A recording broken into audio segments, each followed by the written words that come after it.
આજે તો ટીવી જોવા પૂગી ગયા વેરાવળમાં કહાની કઈક એવી. જય શ્રી રામ મિત્રો, કેમ છો બધા મજામાં? તો નાઈ ધોઈને ફ્રેશ થઈને તૈયાર થઈને ગાડી કાઢીને નીકળી ગયા અમે બે દુકાને જવા માટે. તો તાળું ખોલ્યું, મેન ચાલુ કર્યા, હાવણી હાથમાં લઈને દુકાન કરી નાખ્યા કે ટકાટક સાફ. તો ભગવાનને અગરબત્તી કરીને ટાઈમમાં જોયું તો 8:30 વાગી ગયા હતા ને બહુ મોડું થઈ ગયું ભાઈ. પછી જોયો આપણે અડધો નાયેલો મારા મિત્રનો મિત્ર. પછી પહોંચી ગયો કોલેજ અને સાહેબનો હાથ મેળવવાની કોશિશ કરી તો સાહેબે મને આખો મેળી નાખ્યો. 1.5 કિલો લેસન આપી દીધું. પછી સાહેબ પાસેથી લેસન લઈને નીકળી ગયો પેટ પૂજા કરવા માટે. પછી ભાઈ પાસેથી આંસકી લીધો તવી તો બનાવી નાખી મેં ભાજી. હિરેનની છાશમાં નાખી દીધું મીઠું, કારણ કે પૈસા મારે દેવાના હતા ને એટલે. પછી મણ ભાજી ખાઈને આવી ગયો ઘરે.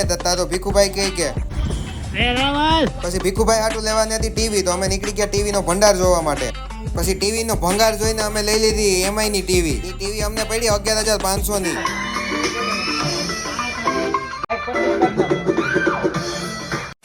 તો મિત્રો ટીવી લઈ લીધું ને હવે મળવું તમને બીજા મિની વ્લોગમાં. તો લાઈક કરી નાખો, શેર કરી નાખો અને સબસ્ક્રાઇબ કરી નાખો.